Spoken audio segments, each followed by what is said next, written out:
Today we have the pleasure of hearing from Jax and Rahul from DSRE. They are going to be talking about some of the tales from our Security Operations Center. So without further ado, Jax. Thank you. Very good afternoon, everyone. And very good afternoon and welcome to the session. And I am Jagadeesh Parameswaran. I am with DSRE SOC, and I have my colleague Rahul. Yeah. Hi, I'm Rahul. I'm basically part of DSRE Security Operations Center. I work out of India. Cool. Yeah, this particular session is going to be about some of the attacks that we have seen through as part of our work, and we wanted to share about some of our main arsenal that we use in our SOC today, which would be of help to the people who are willing to make use of those arsenal in their SOC. Okay, so the important disclaimer: this presentation contains multiple screenshots, both from some of the production environments that we monitor, as well as from the demo environments. So the one with the production environment related, of course, they are going to be obfuscated accordingly. Okay, right. So that said, let me give you a brief intro about DSRE. So DSRE is a digital security and risk engineering team, and we belong to CSEO, that is Core Services Engineering and Operations. And in DSRE, we have the SOC, which monitors the Microsoft COPNET. We are responsible for monitoring the COPNET environment of Microsoft, and we fit into the Cyber Defense Operations Center of Microsoft, which is called CDOC. In CDOC, of course, we work along with other security partners or security teams of others like the Azure specific or Office specific, a DCU, that is digital crimes units, etc.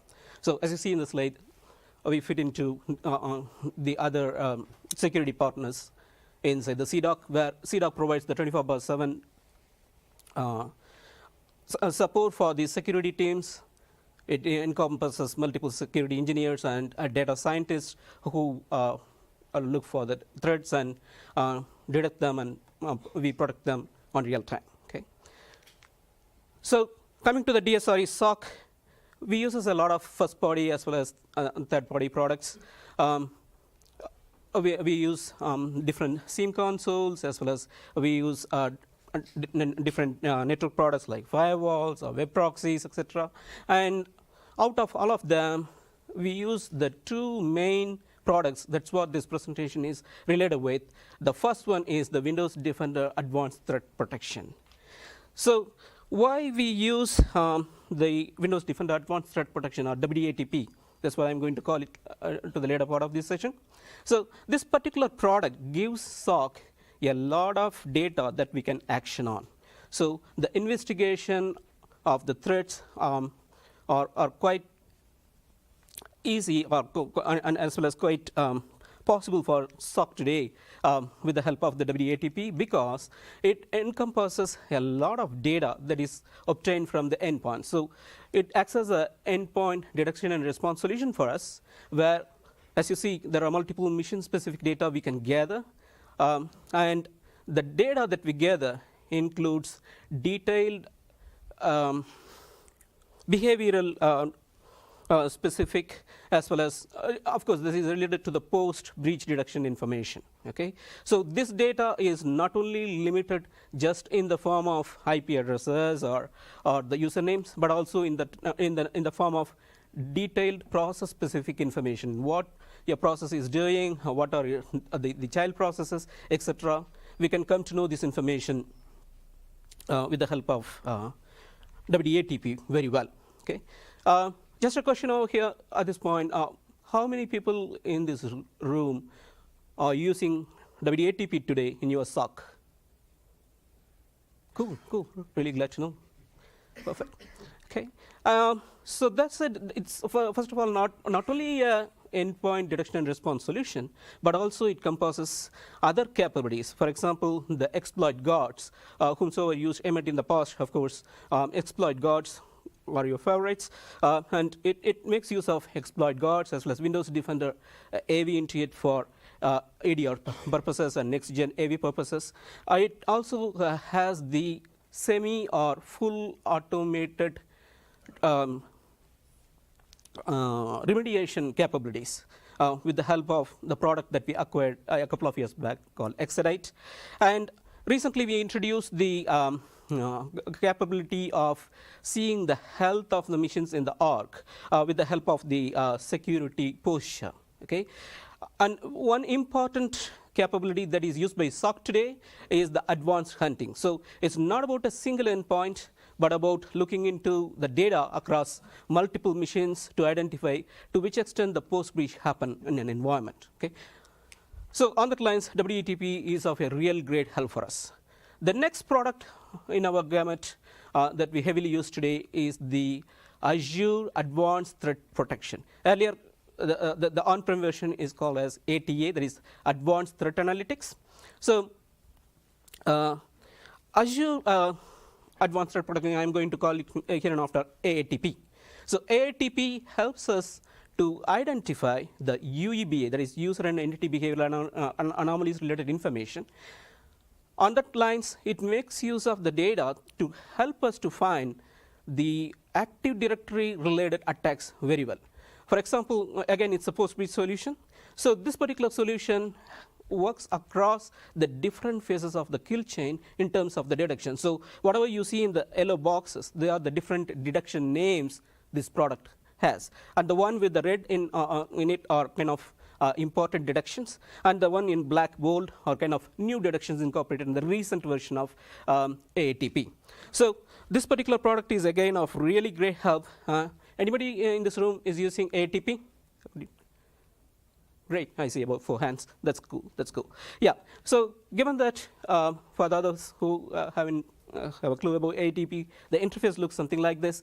In terms of interface, it could be a simple product, but in terms of capability wise, it's great because it is looking into the network traffic that is floating in and out of the domain controllers. It makes use of the event, Windows event forwarding data in the domain controller environment, as well as the ETW data out of the domain controllers. On that lines, the detection capabilities of the different anomalies is really, really well equipped through this particular arsenal for us. Okay. That said, let's get into the 2 detection stories. I'm going to cover the first one, which is called "Give me the red" or "Give me the grades." Okay. So in this particular use case, we are going to see how the attack happened and how the 2 arsenals are of real help to the SOC in terms of detection as well as the response. Okay. So it all started with an alert something like this. Of course, the alert did not have anything in yellow. It has been there for our understanding. So the alert says there are X number of user accounts being attacked from so-and-so machine, and out of the user accounts, we got X number of users were guessed with the passwords. So this gives you an idea, like in this brute force attack, how many users were pawned.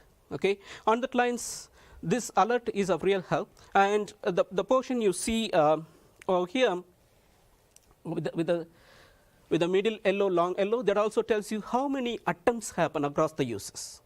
Okay, so this particular environment that we are talking about is not having the password, the user account lock capability due to multiple reasons. That is one of the reasons why this many number of attempts happen over here. Okay, so altogether, this alert gives us some insights about the attack happen. So why it is important, or what is the significance of this alert? So the alert, as you understand, it gives you insights about a couple of users who were impacted. That means the adversary has keys for those users, and he can further go and attack some others in the network. Okay, and in terms of the security perspective, it goes from moderate to high. And fortunately, this alert is not talking about something called sensitive accounts. So if it is a sensitive account, the trouble is really more. Why? Because AATP defines the users or computer objects inside these security groups or these groups in the name of sensitive accounts. So if you see an alert with a sensitive account involved, that means the exposure of the alert or the importance of the alert is really super important to go ahead and remediate. Okay. So how to identify whether an account is sensitive or not? You can find a green circle with S into it, as you put into the diagram. So that helps us to identify whether the account is sensitive or not. So this is a different alert, of course, but altogether we can identify the sensitive accounts based on this expression. So given that matter, let's look into the details. So most of you might have understanding about what is a brute force. So in the case of a brute force, you may not be aware of the exact user account, but you wanted to try with the different user accounts and different passwords and see who can be pawned. So that way you can take control of those accounts and you can do whatever you want with those accounts. So there are two types of brute force. One is called as horizontal brute force, which involves a small set of passwords but with a large set of users. The idea of the attacker for this is normally like, I don't want to be caught when I do an attack in the name of the user account lock. So that's where they try the horizontal brute force. In the case of a vertical brute force, normally it involves a large set of users with a small set of passwords. So that way the attacker tries to go beyond multiple users to pawn. AATP has the capability to detect both of these attacks. Okay. Let's get into the details about what is a simple LDAP bind. So LDAP simple bind is basically an authentication mechanism where we talk with the AD using the clear username and password. So that means when it transfers on the wire, of course, that can be identified as you see in the screenshot. So the username and password information are clearly visible, which means it's really not secure. Okay, and a simple bind can be easily created by calling the LDAP simple bind function in your code. So in terms of attack creation, it's not really difficult. Okay, and some of the applications, I mean specifically the legacy applications, make use of the LDAP simple bind, and normally such applications are supposed to be reconfigured and updated in your environment. Okay, otherwise the information related to user authentication can be seen in the clear text. So that's it. Let's talk about the attack perspective. So in terms of attack perspective, as I said, the attack creation is really easy. You can use the PowerShell with a list of usernames and passwords, and you can get it done. And you might wonder why somebody need to do such an attack inside a network. So as you understand, this is not something from outside. It is completely from inside. Okay. So such an attack is normally leveraged either by the people who are involved with the insider threat, or it could be related with the people who are related with the red teamers. Okay. So given that matter, the problematic part is the attack detection.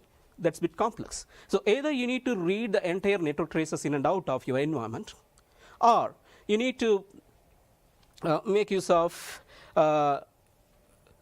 especially you need to make use of the network traces out of your domain controller environment. Okay, and this is not something like you can figure it out using the event ID like 4776, where it might tell you about the authentication happened, but of course it won't tell you from where it happened, because the problem with 4776 event ID is it only talks about the successful status of the authentication, right?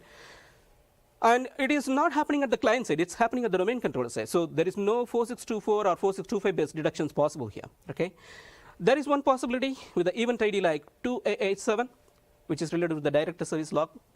And the problem with that particular log, it won't be generated on the real-time basis. It is kind of a summary even once in 24 hours. So that said, this particular attack, in terms of the attack perspective, creation is very simple, but on the detection perspective, it is complex. And the possibilities are either some applications involved, which could be legacy applications, or it could be related with the real attacker. Okay, so that said, let's get into the details of how this is related with our story. So let's get into the details of identifying who, when, what, and how. So AATP helps you to identify what happened. Okay, so we start with the downloading of the data out from the AATP. So in the event, you have an option called download details, with which you can get the data in the form of an Excel sheet. The Excel sheet is, it's Excel file. The Excel file consists of multiple Excel sheets. As you understand, it has a summary section, network activity section, a related activity section, and other sections based on the type of the attack happened. Okay? So in this particular scenario, our data of interest are more related to the summary section, which tells you from how many how many accounts on what machine. And once you look into the details associated to the potentially gust account sheet, you would come to know the accounts that got compromised. Okay? Not just the matter of what the accounts got compromised. The network activity section give you more clue about how they got compromised. So this gives you information about the type of authentication used and the authentication method, etc. So this gives you what happened in terms of the account compromise. Okay? So once we have the details, we can further look for details in the form of the compromised account. So when you search the user account, you would get to know details about what are all the different authentications happen. Of course, but it talks about the different successes and failures of an account happened, and it is a kind of a real time. Okay, so as you see here, the highlighted portion is related with a failure login with different passwords for some time, and suddenly it started to see the authentication in the form of clear text credentials. And once that happened, the associated alert that we are talking about came into picture. So this is at the user entity level. The next stage is what happened at the attacker machine level. So even in the attacker machine, you can see the similar information in the form of different events being captured, and at some point you can see how many accounts are trying to authenticate, and later it comes up with a similar alert. It's actually the same alert, which is correlating all three. Okay, and in this particular scenario, this is kind of a domain join machine. Okay, right. So with this we have the visibility of what happened on the AATP level. Now it's about how it happened. So we can come to know that information with the help of the Windows Defender ATP. So we know what is the timestamp by when this got happened, right? So with this, let's move on. So what we do is we search for the machine name, and we get to know the machine name. And by opening the relevant portal, we come to know the information like what is the machine name, who logged into the machine, who are all logged into the machine in the past, and who is the primary user of the machine. So that is the person we need to contact with, right? And it also has information about what is the recent timestamp we got this particular machine in picture. This helps to connect with the end user, or this helps to take the response actions on the machine accordingly, that particular timestamp. Okay, so in this particular scenario, with the help of the rich events and very rich timeline availability, we started to look into the data, and this is what we initially started with. So as you understand, the triage normally involves looking for the data from the time the attack happened, as well as back in the time when the attack happened, right? So this is something like back in the time. So the first thing we saw is something like a file which named like dictionary.txt.lnk, which means this file was open in the file system and got stored. So that's why this normally would have the LNK into it. So altogether, we got a hint, something like this. So we went behind further to understand what could have happened. So as we see, the timelines are from bottom to top. So the first one we saw is like some PowerShell script got run through the PowerShell.exe. And what you see here is, in fact, not the script name. It's actually the module. Okay, so it talks about the module that was involved into the activity, and it also talks about on what context this was ran. So this helps to understand who is the attacker. Okay, so either it could be a direct attacker or a compromised user. Okay, so it also has information about the connection to the domain controller, which confirmed there is a compromise happen or a connection happen at this point through this PowerShell script. We went back further, and we ended up with this. So we identified in about 2 minutes before those particular alerts we saw in the previous screen, we saw this particular one where it talks about a PowerShell script, which mimics like a SCCM related script, but altogether it got open because it has a link file into it, and it was also related with the attack. So we identified the attack could have happened through this particular script. Okay, so now we have information about how this could have happened. So the next point is about what to do next, which are the response actions. So that's where also this is of really great help in terms of identifying and responding to the issues. The first thing we have done is we identified the machine was online, so that means the user is online. So we connected with the user and I mean the victim users first of all, and we asked them to proceed with the change of the passwords in order to prevent the attack. Then with the help of WDATP again, we looked into their attack timeline related data during the, I mean, we took those two machines, we looked into all the data related to the attack timeline. We confirmed that there are no further compromises. This helps to identify, okay, the attacker didn't get into their machines till now. Okay. The later part is we suggested the users to use the strong passwords, of course, and we made use of MCAS to search for any activities happen on that particular user account. So this screenshot, the previous screenshot is a sample screenshot. So altogether, that helps us to identify what are the different IP addresses from which the logins happen and what are the different activities happen across Exchange Online, SharePoint Online, Yammer, and other products related to MCAS. Here as well, we didn't find anything suspicious or compromise. So we proceeded with further information. So now we are done with the victim user. The next step is about the file that got used. With WDATP, we checked for the file-specific information, and we identified it's only one file, but it has a worldwide presence of 4, which means the one we see here is more specific to the Microsoft environments, but the 4 is specific to outside Microsoft environment, how many times we see the file. So this also gives a clarity about how many machines that could have this file being available. Okay. We are done with the file. Now it's about the response sections on the attacker machine.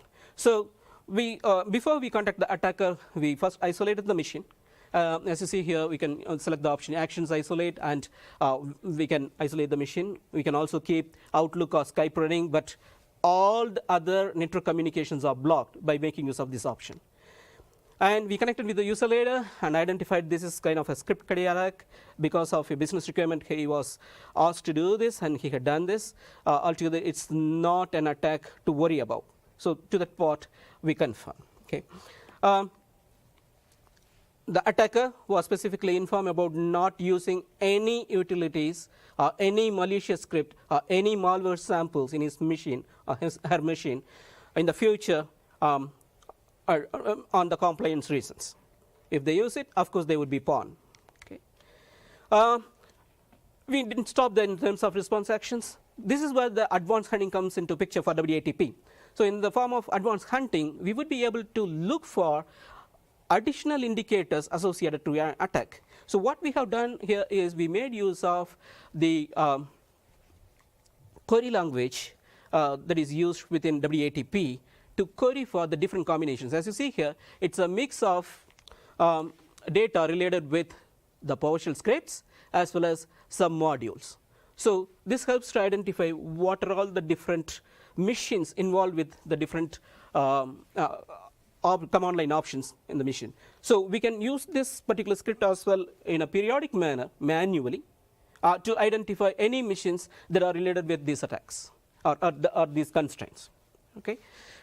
The next piece about, this is the query language that I was talking about. So this is related with Azure Log Analytics, and you may be interested to look into that, because this is the one which is currently used with WDATP, but it would be utilized across the other Azure products as well, of course, like AATP and other products in the future. In terms of the response section, we are not we didn't go for this particular one for now due to some particular reasons, but altogether I wanted to put this screenshot to let you know that by running a query, automatically we would be able to get an alert created when it hits the match. For example, we can create, we can select the conditions as you see on the other side, so with which you can run this custom query to create a custom alert that is more specific to your tenant in terms of identifying any additional attacks without manual intervention. Okay. So for now, this is set to run on every day. This is not configured, but once this is set, normally it can run automatically every day, and it produces you the custom alerts, so you don't need to do the manual operation with that. So that's it. I conclude with this particular jail. So as you understand, the LDAP attacks are quite easy to create but tough to detect. In terms of detection, both AATP and WDATP gives you rich data in terms of the investigations to go on. Okay? And of course, making use of the complex passwords and strong passwords is super important in terms of preventing yourself from the brute force attacks. With that, I hand over this to Rahul to further move on. Yeah, thank you, Jax. Okay. With this, I'll basically take you through the second tale that we have. It talks about replication. Now, replicate, it says replicate that user information to me, or I can call it as replicate that user's privileges to me.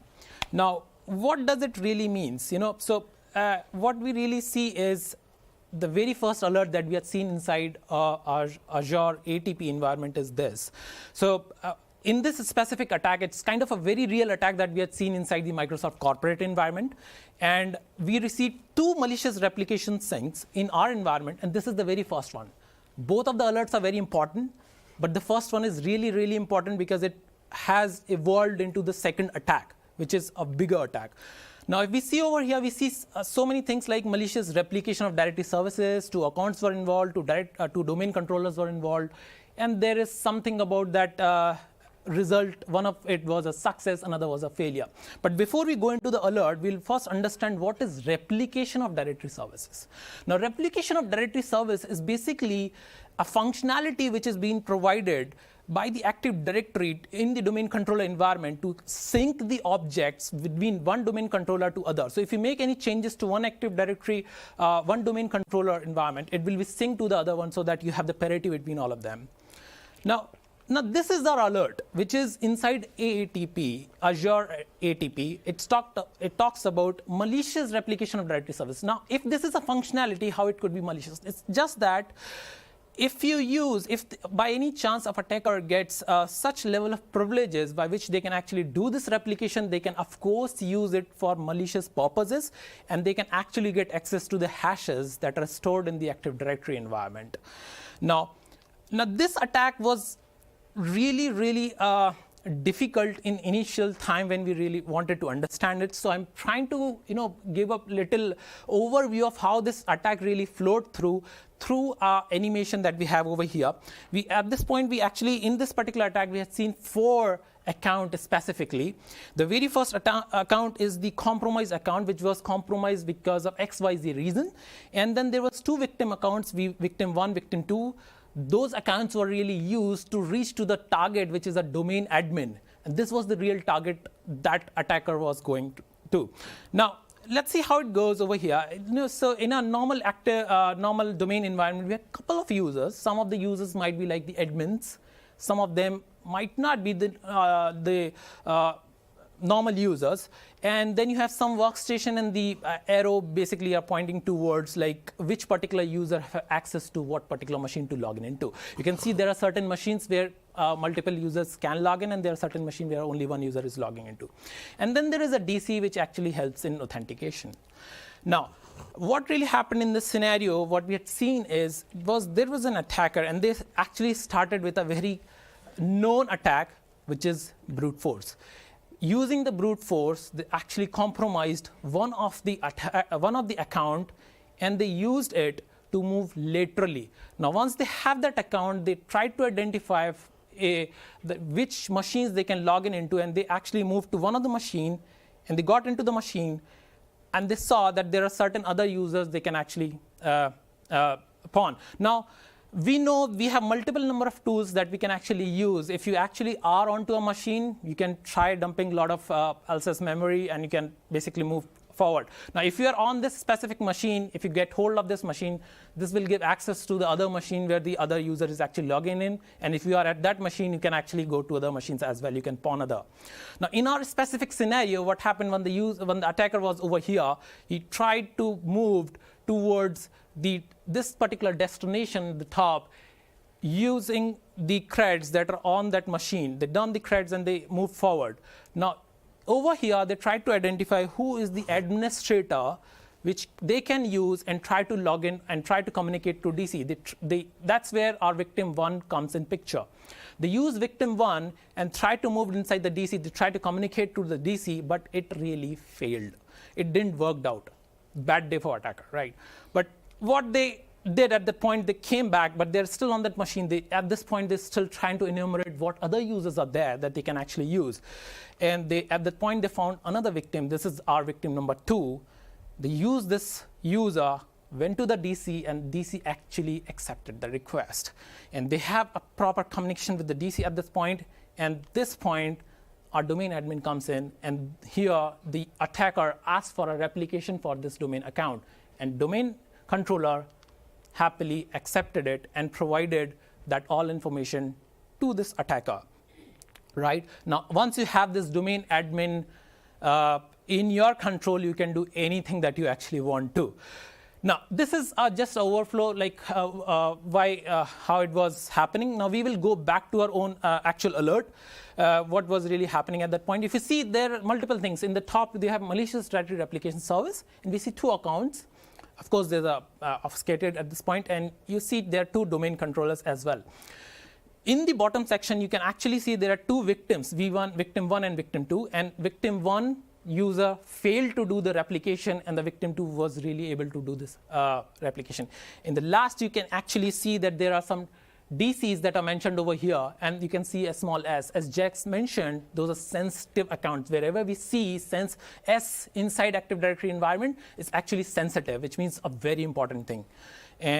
Okay, so we have this alert, and now we really wanted to try further what really happened. So now we know Azure Advanced Threat Protection System allows us to get a hold of data. We can get a lot of data down from Azure ATP, which helps understand a lot of information. Like there are multiple information over here. It's like the source computer, which is actually the attacker machine, or the destination computers like the DCs, the type of the attack, the type of authentication that was used, what was the accounts that were used, what kind of operations that were performed. Now, this is very important. If you see, it's get NC changes. This is known as opnum 3. It's a technique. The below page is basically a TechNet article. So it's known as an opnum 3. It's actually the NC replica. So whenever there is a request to the domain controller to replicate a particular object, this particular thing actually fires, and this has been captured by Azure ATP as malicious directory replication. That's what it's called. So now what we really did is we had the source machine. Now we get hold of the source machine and went inside the Windows Defender ATP. And in Windows Defender ATP, we really got that machine, and we see there are so many things that are happening. There are a couple of screenshots that are merged together. You see there is, so they use the very first account with the compromised account. They're on this machine, and they tried running a couple of bunch of proc dumps. The proc dump is basically executing over here.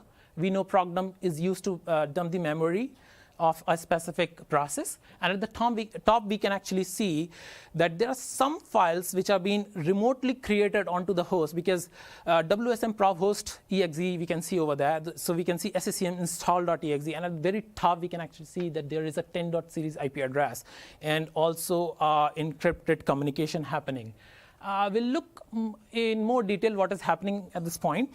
So what really happened, if you look at the very bottom of the screen, is prognum was used, but it was used again lsys.exe. I mean, so of course everybody knows what is there in lsys.exe if you try to dump something out of it. The very important thing is the switch. If you look at the switch, it's MA. Now MA switch is mostly used to dump the entire memory of that specific process. Normally, prognum just gives you information about the handles and the threads. And you see the number 1, it's WSM prov host, which means the commands are coming from external place. Okay, moving ahead, we still see that the attacker, the very first compromised account is being used. And this point, we see there is a SCCM setup.exe. This particular exe was seen over here. Now, this might be really a SCCM setup.exe, who knows, right? But at the top, we can actually see it is coming from a remote machine. This is one pointer that told us that this is not really a SCCM setup.exe. And the other thing that we see is, if you look at the WDATP information about the file, it talks about that this file is really not signed. Of course, VirusTotal don't have any entry about that file, and it's only seen once in the entire world, which means the prevalence is very low, which means there is a possibility that this file is really not from Microsoft, and it's really malicious maybe, right? So once we move forward, at this point, it's the very first time we actually see a connection from an external IP address. When I say external IP address, this means we see an encrypted communication with a 10 series IP address at the top. And of course, it was somewhere SCCM install.exe was also involved, right? Now, so now when all of this thing happened, very important thing that we actually see over here is at this point, attacker was able to identify that this is an actual admin that is on the machine. Now, if you see at the very bottom, there is this victim number 1, which was actually came in picture. And what attacker did is they started explorer.exe into the context of this user, and then they started to talk to 2001 series IP address, IPv6 IP address, which is actually a domain controller, as we know about that. And we might think that it's just a communication, and Windows Defender ATP shows like that, but this is the place where the actual replication was happening. How do we know about it? We will see further. Now, what really happened at this point is, even though attacker tried to do a replication over here, it failed. It didn't work. Why did it fail? We can see that fault.exe, you can see over here, this is actually a Windows error reporting tool. So at this point, explorer.exe literally crashed. Why it crashed? Because there was an administrator, but that administrator was not elevated. Of course, you were able to authenticate, but it does not have the authorization to do that replication at that point. Attackers literally had to go back to the same first user account. At this point, what they were doing over here, you can see they were actually trying to query the other users that are logged on onto the machine. Yeah, we know this is the wrong query. Of course, there is a gap between, because attackers are all human beings. It's not like the automated robots. So, but at the very top, there is the query user really succeeded. And I'll show you what will happen if you really run this query in your normal machine. It will basically give you the session detail, what all users are logged in at that point of a time, and what is the state. Is it disconnected or active? This is very important. At this point, they were able to identify what is the real user which is actually logged into the machine. The only thing left at this point was to identify whether that user was really elevated or not. So if you are really connected to an Active Directory environment, you can just run a get AD user. It's really easy to identify if something is really elevated or not.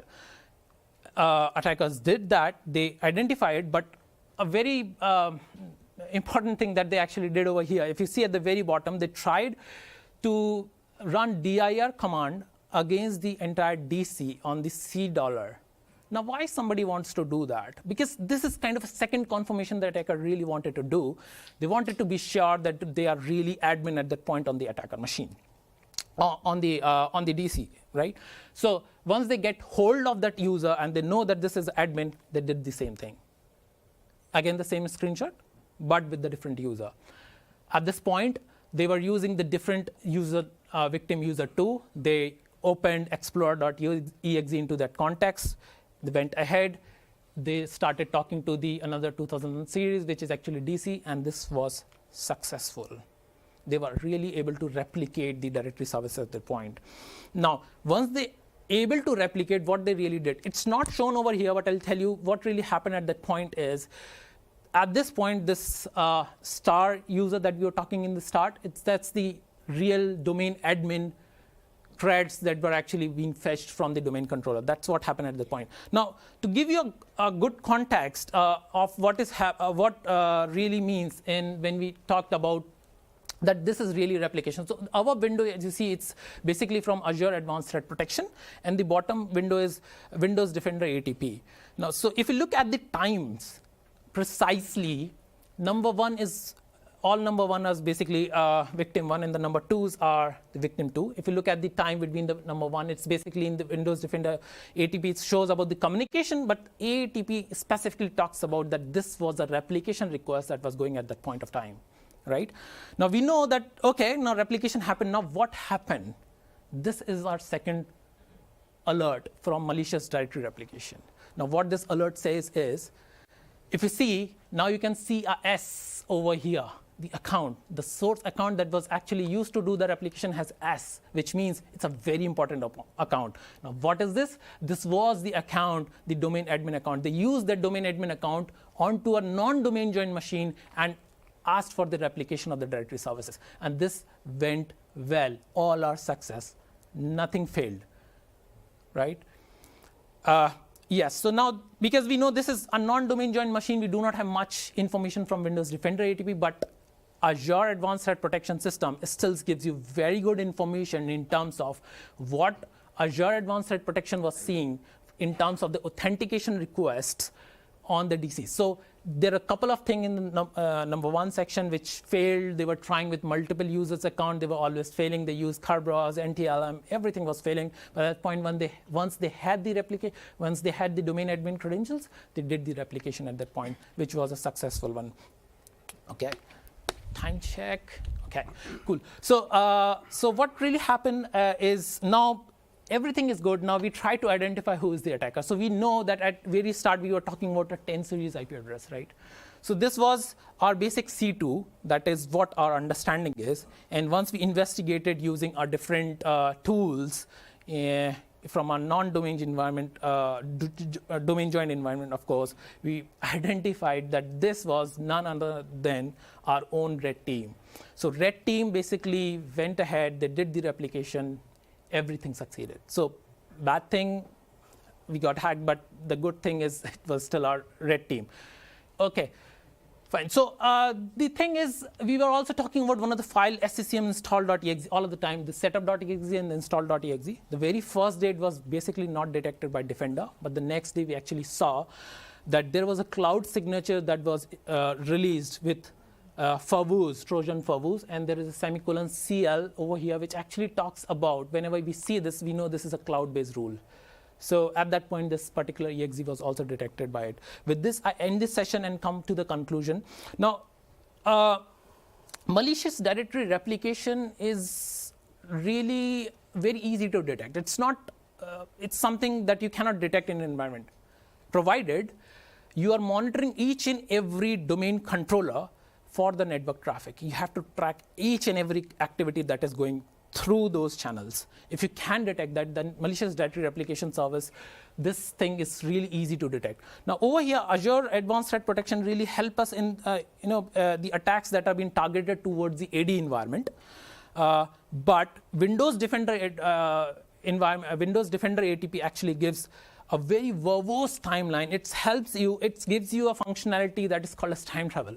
So you can time travel, you can go beyond, you can go back to the timeline, you can go forward in the timeline, understand what is happening before and after the pivot point, which will gives you more information that what really attackers did. In fact, if they pinged, what was the ping command that was used? If they did anything else, what was run on the command prompt? It gives you so much information from it. Yeah, so with this, I'll basically end my session, and I'll give it back to Jax for the session takeaways. All you, Jax. Cool. Thanks, Rahul. Let's move on to the session takeaways.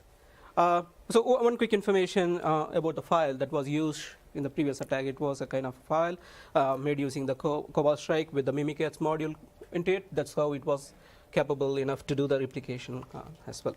So let's come to the session takeaways. In terms of the passwords, of course, use the complex, strong passwords, and as you understand, never reuse the same password across the same environment. Okay, and when you use your important accounts to speak to a domain controller, or in order to do any important maintenance activities on the domain controller, always use your SA or PAW machines. Within Microsoft, we call the PAW machines as SA, secure workstations. The third pointer is Of course, as I mentioned, never use or never try to use any malicious samples or malicious scripts or in your environment, the corp join machines, which will get into complaint issues. For your environments in SOC, you can leverage the controls like the app locker or application control, so that you can prevent the usage of the files like the SCCM install.exe, right? The next one is, in order to prevent the attacks due to the non-domain joined machines, right? You may want to leverage technologies like Cisco ISE, which will help you to isolate such machines from the attacks. The next one is about the important signals that you may want to monitor, making use of AATP or from whatever products you use. But these are some of the signals, like the malicious replication is quite possible. Just have a non-domain joined machine with one compromised account, and boom, your Active Directory environment can be in the hands of an attacker. Okay, so given that, it's really important to monitor the relevant signal. There comes the potential DC shadow-based attacks. In last January, Benjamin, who's the creator of Mimikatz, released the attack information. Of course, it makes use of something like DC shadow promotion and DC sync later to that in the form of replication. Okay, so given that matter, it's really important to monitor that particular anomaly. Overpass the hash, of course, it's one of the favorites for the red teamers in terms of compromising the users for their benefits. So make sure you monitor them. Brute force attacks, of course, they are, as you understand, for the tail one. And it is also important to monitor for the golden ticket attacks, because just with the golden ticket in hand, the attacker has the entire Active Directory that can be tweaked as per their wish. In terms of AATP, of course, we very recently released, the PG very recently released a couple of signals that are related with the detection of the DC shadow and the DC sync. This is the first signal, which is about the promotion of a non-domain joined machine as a domain controller. So it's about a root domain controller coming into the domain and telling, hey, replicate information to me later, which can be detected with these two signals. This is the second signal, which is about the attack that involves the replication. Okay. The next one is it's kind of a value add for this session. I don't know how many of you might have gone through this. This is called as cybersecurity reference architecture, which talks about the security products or security gamut of Microsoft. You can get this accessed using aka.ms/MCRA. So this is really a value add, I guess, because it talks about the different products. The important thing is you can just mouse over, and it can also show you details. Click that. It can go open up the new pages as well. It's available in gallery.technet.microsoft.com, and by going to the aka.ms/MCRA, you can get the downloaded. It's a PPT file with 2 pages. The first page is this one. There is one more page with the animations where it talks you, where it gives you insights about how each layer is placed. So this is really a value add, I think, and we wanted to share this with you folks. Okay, that's it. We are at the end of this presentation, and look forward to getting your questions. Excellent. Thank you.